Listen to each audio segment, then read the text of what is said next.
Hi guys, welcome back to mister ice our. இன்னைக்கு நம்ம குக்கியோடைய part 14 தான் பார்க்க போகிறோம். சரி வாங்க டேரெக்டாக கதைக்குள்ளே போயிடலாம். நம்ம ஹீரோயின் வந்து சிவ கூட உட்காந்துட்டு இருக்காங்க. தீவிரமாக கூகுள் எல்லாம் சர்ச் பண்ணிட்டு இருக்காங்க. கன்சல்டன்ட் பற்றி ஜின் கிட்ட கேட்டிருப்பாங்க இல்லையா, ஸோ அதை பற்றி தான் பேசிட்டு இருப்பாங்க. அவரை பற்றி எனக்கு கிடைச்ச டாக்குமெண்ட்ஸ்லையும் அவர் நிறைய ஸ்டூடெண்ட்ஸ்க்கு கவுன்சிலிங் பண்ணுறாங்கன்றதை தவிர வேற எந்த நியூஸுமே கிடைக்கல. அது போக கூகுளே அவரை பற்றி இதுவரை வேற எந்த நியூஸுமே கொடுக்கல. அவரை பற்றின வேற எந்த இன்ஃபர்மேஷனையும் லீக் பண்ண யாருமே ரெடியா இல்லையா அப்படின்ற மாதிரி சொல்ல, ஆமா அவர் போலீஸா இருக்கிறது ரிலேட்டடாகவும் எந்த ஒரு இன்ஃபர்மேஷனும் அவ்வளவா கிடைக்கலன்ற மாதிரி சொல்லிட்டு ஹீரோயினை பார்த்துட்டு இருக்கிறான். ஆமா நீங்க ரொம்ப கஷ்டப்படுறீங்கல்ல, ஓவர் ப்ரெஷர் ஆகுறீங்கல்ல, ஏன் அப்படின்ற மாதிரி கேட்கும்போது, ஆமா உன் கூட சேர்ந்ததுக்கு வேற என்ன பண்ண முடியும், என்னுடைய தங்கச்சி எனக்கு முக்கியம் இல்லையா, அப்படின்னா நான் கண்டிப்பா கஷ்டப்பட்டு தான் ஆகணும்ன்ற மாதிரி சொல்றாங்க. ஸோ அவன் கேட்டுட்டு, அட போங்கடா என்னாலலாம் முடியாது அப்படின்னு சொல்லிட்டு அப்படியே பின்னாடி சாஞ்சி படுத்துடுறான். ஹே நீ சாப்பிட வரியா, முதல்ல சாப்பிடணும், சாப்பிட்டே பல நாள் ஆன மாதிரி இருக்குது, நான் ஆர்டர் பண்றேன் நீ சாப்பிடவான்ற மாதிரி சொல்றாங்க. உடனே அவன் எந்திரிச்சு, எனக்கு பசிக்குது பயங்கரமா, ஆனா எனக்கு சாப்பிட மனசே இல்லை, எனக்கு இப்போ என்ன பண்றதுன்னு எதுவுமே புரியல, நாளைக்கு கெமிஸ்ட்ரி எக்ஸாம் வேற இருக்குது, நான் அட்டன் பண்ணியே ஆகணும், நான் எழுதாம இருந்து ஃபெயில் மட்டும் ஆகிடக்கூடாது. சரி நான் அங்கே போய் அட்டன் பண்ணலான்னு அங்கே போனா அப்புறம் அவ்வளோதான், என்னுடைய வாழ்க்கையே ஃபெயில் ஆகிடும், நான் சாகக்கூடாது, நான் வாழணும் அப்படின்ற மாதிரி சொல்லிட்டு இருக்க.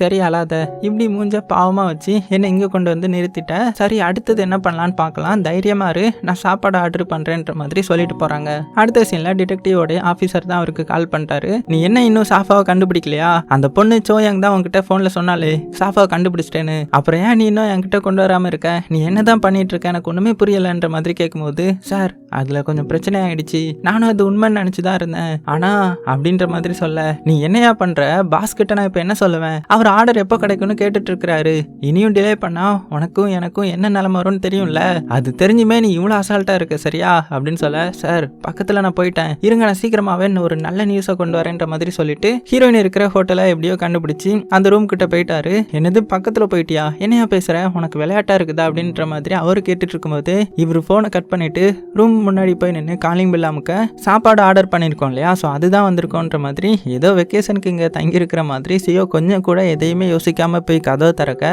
அங்க பார்த்தா கன்சல்டன்ட் இருக்க. செம சாக்கா இருக்குது, எப்படி நம்ம மறுபடியும் மீட் பண்ணிட்டோம் பாத்தியா, நான் தான் உன்கிட்ட அன்னைக்கே சொன்னல நீ எங்க போனாலும் நான் வந்து நிப்பேன்னு, அப்புறம் ஏன் எதுக்கு இவ்வளோ கஷ்டப்பட்டு இங்க வந்துட்டு இருக்கணும் அப்படின்னு சியோவை பார்த்து சொல்லிட்டு அடுத்தது நம்ம ஹீரோயினை பாக்குறாரு. மேடம் நீங்க உண்மையாவே வேற லெவல் தான், நிறைய மூவிஸ் எல்லாம் பாப்பீங்க போல, பட்டுன்னு பிளானை எக்கச்சக்கமா போட்டுட்டே இருக்கீங்க, அதுவும் இவனை காப்பாத்த நீங்களும் இங்க வந்தாச்சு, அதான் எனக்கு கொஞ்சம் கூட புரியல, நீங்க எதுக்கு இவனுக்கு சப்போர்ட் பண்ணிட்டு இருக்கீங்க, உங்க தங்கச்சியை அவன் காப்பாத்துவேன்னு சொன்னதை நம்பி வந்தீங்களா அப்படின்னு ஹீரோயினை கேட்டுட்டு இருக்கிறாரு. ஹீரோயினுக்கு ஒண்ணுமே புரியல, எப்படிடா ஒரு நாள் கூட ஆகல அதுக்குள்ள இப்படி கண்டுபிடிச்சிட்டு வந்து நிக்கிறாரே அப்படின்னு யோசிச்சுட்டு, நீங்க எப்படி இங்க வந்தீங்கன்ற மாதிரி கேட்கும்போது, நான் கஷ்டப்பட்டு கண்டுபிடிச்சலாம் இங்க வரல, உங்க கூட இருக்கிற புத்திசாலி போனை தான் கொடுத்துட்டு போயிட்டானே, ட்ராக் பண்ணி வந்தாச்சு, பாவம் நீங்க கஷ்டப்பட்டு ஸ்டூடெண்ட்ஸ் எல்லாத்தையுமே திரட்டி ஒரு கண்டெஸ்ட் பண்ணீங்க, அதுக்கு மதிப்பே இல்லாம போயிட்டு போல அப்படின்னு சொல்லிட்டு இருக்கும்போது சியோ உயிர் பயத்துல தப்பிச்சோட பாக்குறான். அவரும் இதுக்கு மேல எப்படி பொறுமையா இருப்பேன்னு சொல்லி வயிற்று வாக்கிலே ஒரு குத்து வைக்க அங்கேயே சுருண்டு போய் விழுந்துட்டான். சார் இப்படி அவனை போட்டு அடிக்க உங்களுக்கு யாரு ரைட்ஸ் கொடுத்தது, அவனை விடுங்க அப்படின்னும் போது, டேய் சியோ நீ உண்மையை சொல்லலையா, உனக்கும் ஆன்டிடோடுக்கும் சம்பந்தம் இல்லைன்னு பிகினிங்ல இருந்து நான் இந்த பிசினஸ் பண்ணலன்னு நீ சொல்லவே இல்லையா, அந்த பொண்ணு உன்னை இன்னுமே நம்பிட்டு இருக்குது அப்படின்னு சொல்லிட்டு ஹீரோயினை பார்த்து, நான் சியோவை கூட்டிட்டு போறேமா, நீ போய் நாளைக்கு ஸ்கூலுக்கு போற வழியை பாரு சரியா அப்படின்ற மாதிரி சொல்ல, இல்ல நான் அவனை விட மாட்டேன், நீங்க அவனை கூட்டிட்டு போக கூடாது, நான் கேட்கறதுக்கு முதல்ல ஆன்சர் பண்ணுங்க, சியோ வீட்டு முன்னாடி நிறைய ஆபீசர்ஸ் மாதிரி கோட் போட்டு இருந்தாங்களே அவங்க எல்லாம் யாரு, நான் இப்போ போலீஸ் கிட்ட ரிப்போர்ட் பண்ணா என்ன ஆகும்னு யோசித்தீங்களா, ஸ்கூல்ல ஒர்க் பண்ற கன்சல்டன்ட் மிஸ்ஸிங்ன்ற மாதிரி நான் ரிப்போர்ட் பண்ணா அடுத்தது உங்களுக்கு தான் நிறைய பிரச்சனை வரும், அதோட உங்க லைஃப் முடிஞ்சு போயிடும், அப்புறம் என்ன சார் பண்ண போறீங்க அப்படின்னு அவரே மிரட்ட, ஓ மேடம் எனக்கே பயம் காட்டுறீங்களா, இப்போ நான் டெத்தை எதிர்பார்த்து இருக்கணும்னு சொல்றீங்களா, அது ஓகே தான், ஆனா என் கூட சேர்ந்து நீங்களும் டெத்து தான் வர வழி இல்ல அப்படின்னு சொல்ல, அது எனக்கு பிரச்சனை இல்ல, நான் தான் அங்க டெய்லி செத்துட்டு இருக்கிறேன்னு, அதெல்லாம் எனக்கு பயம் இல்ல அப்படின்னு தைரியமா பேசுறாங்க. இதெல்லாம் பார்த்த டிடெக்டிவ் கொஞ்சம் யோசிச்சுட்டு, சரி உனக்கு தான் ஹை குக்கி ப்ரிப்பேர் பண்ண தெரியும்ல, அதை பண்ணி வச்சிரு, நான் ஒருத்தங்களுக்கு கொடுக்கணும், அது ஒண்ணுதான் இப்போ உன்னை சேவ் பண்ற ஒரே வழி அப்படின்னு சொல்லிட்டு அவனுடைய போனையும் வச்சுட்டு போயிடுறாரு. அவர் போகவும் அவ்வளவு நேரம் தைரியமா பேசின ஹீரோயின் தொப்பனை கீழே விழுந்துட்டாங்க.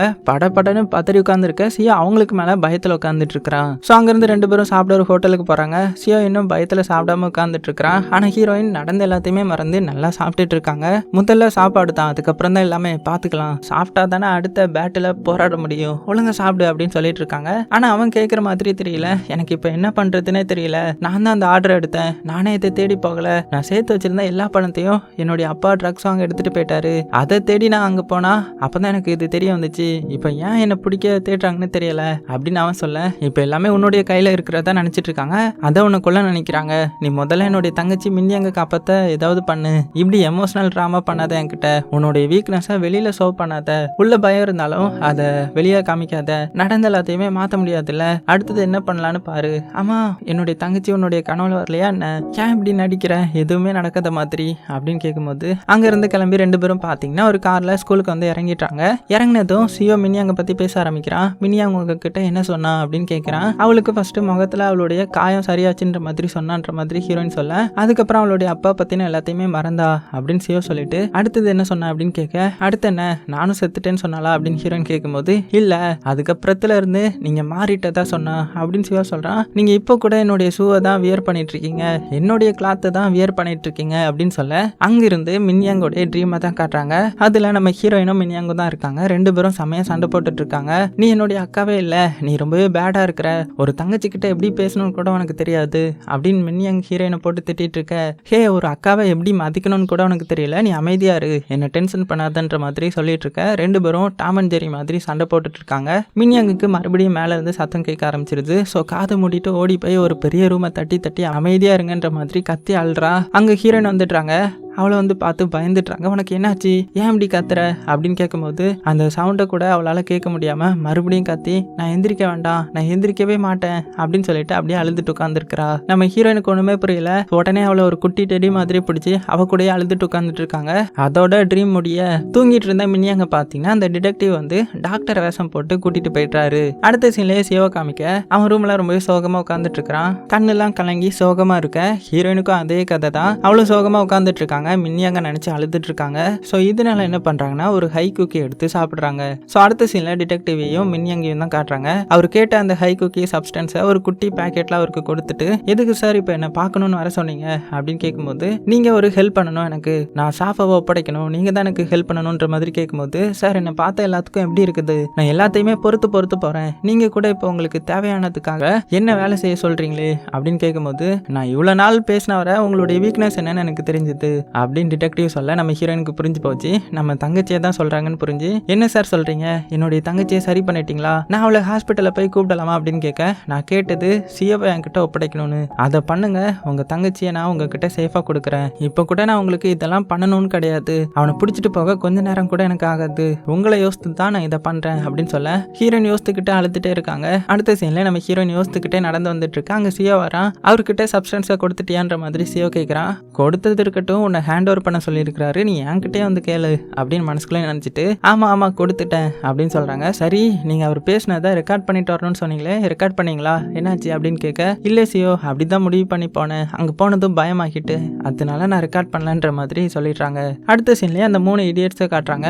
3 பேரும் அகைன் ஒன்னா சேர்ந்து ஒன்னா உட்காந்து ஸ்நாக்ஸ் சாப்பிட்டுட்டு இருக்காங்க. அந்த சோடா புட்டி சும்மா இருக்காம, நான் இதுக்கப்புறம் வேற ஒரு ரெசிபி சாப்பிடலாம், அதை நானே பண்ணதுன்ற மாதிரி சொல்ல, ஐயோ நீ ஆல்ரெடி ஒரு நாள் கொடுத்த ரெசிபியை சாப்பிட்டு நான் வெறுத்து போயிட்டேன், இப்போ இன்னொன்னா நீ அதுல என்னத்தெல்லாம் போடுவேன்னு வர தெரியாது, ஆளை விடுமா தாயே, எனக்கு சாப்பாடு ரொம்ப பிடிக்கும், அதை பிடிக்காத மாதிரி நீ பண்ணிடாத அப்படின்னு நினைச்சிட்டு உட்காந்துட்டு இருக்கிறான். நம்ம ஹீரோயின் டிடெக்டிவ் பேசினதான் அவங்க மனசுக்குள்ள நினைச்சிட்டு இருப்பாங்க, என்கிட்ட நல்ல அறிவுள்ள மக்கள் கொஞ்சம் இருக்காங்க, அவங்கள வச்சு எப்படியாவது மின்னியாங்க நான் காப்பாத்திடுவோம் அப்படின்னு அவர் சொன்னதை யோசிச்சுட்டு உட்காந்துட்டு இருக்க. அவளுக்கு ஆப்போசிட்ல அவரும் உட்காந்து ஹீரோயினே பார்த்துட்டு இருப்பாரு. அடுத்த சீன்ல ஒரு பெரிய கார்டனை தான் காட்டுறாங்க. அங்க ஒரு தாத்தா உட்காந்துட்டு இருப்பாரு. அவர்கிட்ட கன்சல்டன்ட் குக்கி சப்ஸ்டன்ஸை கொடுத்து, சரி சாஃபாவை எப்போ ஒப்படைக்க போற அப்படின்னு தாத்தா கேட்க, சீக்கிரமாவே பாஸ், சீக்கிரமாவே ஒப்படைக்கிறேன் அப்படின்னு அவரும் சொல்ல, அதோட அங்க சீன் கட் ஆகுது. அடுத்த சீன்ல ஒரு ஆபீசர் இருப்பார்ல, அவர் தான் ஒரு கிளைண்ட் கூட உட்காந்து பேசிட்டு இருப்பாரு. இதுக்கு முன்ன எவ்வளவு தடவை நான் முட்டாளாகிட்டேன் தெரியுமா, இந்த தடவையாவது உங்களை நம்பலாமா அப்படின்னு கிளைண்ட் கேட்க, கண்டிப்பா நம்புங்க, நான் எல்லாத்தையுமே கரெக்டா நடத்தி வைக்கேன்ற மாதிரி சொல்ல, அந்த கிளைண்ட் ஒரு டாக்குமெண்ட்ல சைன் பண்ண போறாரு.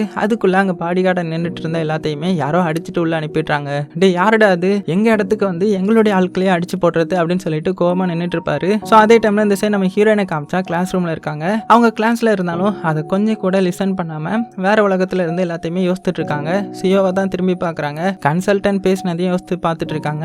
நான் ஒருவேளை சியோவை ஹேண்ட் ஓவர் பண்ணனா என்ன ஆகும், நான் இவ்வளவு நாள் அவன் கூட இருந்திருக்கிறேன், அவனை மாதிரி என்னால அவனுக்கு துரோகம் பண்ண முடியுமா அப்படின்ற மாதிரி சொல்ல, அதுக்கு அவரு, ஓ உங்க மனசாட்சி உங்களை தடுக்குதோ, நீங்களும் இந்த பிசினஸ் கொஞ்ச நாள் பண்ணிருக்கீங்க தானே, அதான் தொழிலுக்கு விசுவாசமா நடக்கணும்னு நினைக்கிறீங்க போல, அதெல்லாம் சரிதான், உங்க தங்கச்சி உயிர் பழைக்க மாட்டாலே அது பரவாயில்லையா அப்படின்னு கேட்க, அவளும் இதை பண்ணியிருக்கிறா, அவளால நிறைய பேர் இறந்து போயிருக்காங்க. ஆனா அதுக்காக அப்படியே போகட்டும்னு என்னால விட முடியாது. அவ அதை விட்டுட்டு வெளியில வரணும்னு நினைச்சா அந்த டைம்ல தான் அவ இப்படி மாட்டிக்கிட்டா அப்படின்ற மாதிரி சொல்றாங்க. ஸோ இதெல்லாம் இப்படி இருக்க அடுத்த சீன்ல அந்த 3 இடியட்ஸும் ஒரு மீட்டிங் போட்டுட்டு உட்காந்து பேசிட்டு இருக்க சோடா புட்டி கேண்டீனுக்கு எந்திரிச்சு ஓடிடுறா. சியோ ஹீரோயின் கிட்ட பேசுறான். நீங்க ஒரு ஈவெண்ட் அரேஞ்ச் பண்ணியிருந்தீங்கல்ல, நான் அவங்க எல்லாத்துக்குமே பேசினபடி பிரைஸ் கொடுக்க தான் ஒர்க் பண்ணிட்டு இருக்கிறேன், சீக்கிரமா முடிச்சிருவேன்ற மாதிரி சொல்றா. ஓ, உயிரை காப்பாத்தினதுக்காக நன்றி கட்டணா, சரி பண்ணு, ரொம்ப ப்ரெஷர் பண்ணிக்காத, சீக்கிரமா முடிக்கணும். இதை பேசினதே நான் கொஞ்சம் கம்மியாவது சொல்லியிருக்கணும், பிரைஸ் எல்லாமே அதிகமா என்னோட இஷ்டத்துக்கு சொல்லிட்டேன், இப்போ உனக்கு தான் பிரச்சனை, எல்லாத்துக்கும் ரெடி பண்ணிட்டு இருக்க அப்படின்னும் போது, இல்ல அதெல்லாம் விஷயம் இல்லை, நீங்க மட்டும் அன்னைக்கு இப்படி ஒரு பிளானை யோசித்து என்ன சேவ் பண்ணலனா, ஐயோ இப்போ கூட என்னால நினைச்சு பார்க்க முடியல, ரொம்பவே தேங்க்ஸுங்க அப்படின்னு சொல்ல, ஏன்னா புதுசா தேங்க்ஸ்லாம் சொல்லிட்டு இருக்க அப்படின்னு ஹீரோயின் அவனை ஒரு மாதிரி பாக்குறாங்க. இல்ல நான் இதுக்கு முன்னாடிலாம் அப்படி சொன்னது கிடையாது தான், ஆனா நீங்க தான் என்னுடைய உயிரை 2 தடவை காப்பாத்திருக்கீங்க, நீங்க மட்டும் இல்லைனா என்னுடைய நிலைமை என்ன அப்படின்ற மாதிரி சொல்லும்போது, அதெல்லாம் ஒன்றும் இல்லை, நீ அதெல்லாம் யோசிச்சுட்டு இருக்காத, நான் உன்னை ஒன்றும் காப்பாற்றலை, என்னுடைய தங்கச்சிக்காக தான் உன்னை காப்பாற்றினேன், நீ இருந்தால் தான் அவளை காப்பாற்ற முடியுன்றதுக்காக தான் நான் இதை பண்ணேன், இப்போ கூட சொல்கிறேன், என்னுடைய தங்கச்சிக்காக நான் எவ்வளோ ரிஸ்க் வேணாலுமே எடுப்பேன் அப்படின்ற மாதிரி சொல்கிறாங்க. அதை கேட்டுட்டு சியோ, டேய் சியோ முழுசாக நம்பாதடா, கவனமாக இருந்துக்கோ அப்படின்னு மனசில் நினச்சிக்கிறான். அதோட அங்கே சீன் முடிய அடுத்த சீனில் நம்ம ஹீரோயின் டிடெக்டிவ் கிட்ட ஃபோனில் பேசிட்டு இருக்காங்க. நான் சொன்னதை பற்றி எதுவும் யோசித்தீங்களா, எப்போ அவனை ஒப்படைக்க போறீங்க, சீக்கிரமாக சொல்லுங்க அப்படின்னு கேட்க, நான் சொல்கிறேன் சார், எல்லாம் அரேஞ்ச் பண்ணிட்டு தான் இருக்கிறேன், என்னுடைய தங்கச்சி மின்னியாங்க இப்போ எப்படி இருக்கா அப்படின்னு ஹீரோயின் கேட்குறாங்க. இருங்க நான் அவளுடைய ஃபோட்டோ அனுப்புகிறேன், நீங்களே பாருங்க அப்படின்னு சொல்லிட்டு அவரும் ஃபோட்டோ எடுத்து ஷேர் பண்ணிட்டேன். நம்ம ஹீரோயின் ஃபோட்டோவை பார்த்துட்டு அப்படியே உட்காந்துட்டு இருக்காங்க. கன்சல்டன்ட்டும் லைட் ஆஃப் பண்ணிட்டு கதை அடைச்சிட்டு அங்கேருந்து அப்படியே போயிட்டாங்க. அப்போ மின்னியாங்க ஜூம் பண்ணி காட்டுறாங்க. அவளுக்கு தான் இங்கே நடக்கிறது எதுவுமே ஒன்றும் தெரியாது இல்லையா, ஸோ கண்ணை மூடி படுத்துருக்கிறா. இவ எப்படா பழைக்க போறா, ஆளுக்காளு மாற்றி இவளை வச்சு கேம் விளையாடிட்டு இருக்காங்களே அப்படின்னு பார்த்தா திரும்பி வந்துட்டேன்டான்ற மாதிரி நம்ம மின்யாங் வந்து கண்மொழிச்சு பார்க்க வேற லெவலில் இந்த பார்ட்டை முடிக்கிறாங்க. ஸோ அடுத்த பார்ட்டில் எப்படி நம்ம ஹீரோயின் வந்து சியோவை பிடிச்சி கொடுக்க போகிறாங்களா, இல்லைனா தங்கச்சிக்காரிக்கு என்னாச்சு, ஹீரோயின் என்ன பண்ண போகிறாங்க அப்படின்றதெல்லாம் அடுத்த பார்ட்டில் பார்க்கலாம். இன்னும் ஒரு 3 நாள் பார்ட்டில் இந்த சீரிஸ் முடிஞ்சிடும். ஸோ மறக்காமல் சப்ஸ்கிரைப் பண்ணி வச்சுக்கோங்க. சேஃபாக இருங்க, உங்களுக்கு பிடிச்ச எல்லாத்தையுமே ரொம்ப ரொம்ப சேஃபாக பார்த்துக்கோங்க.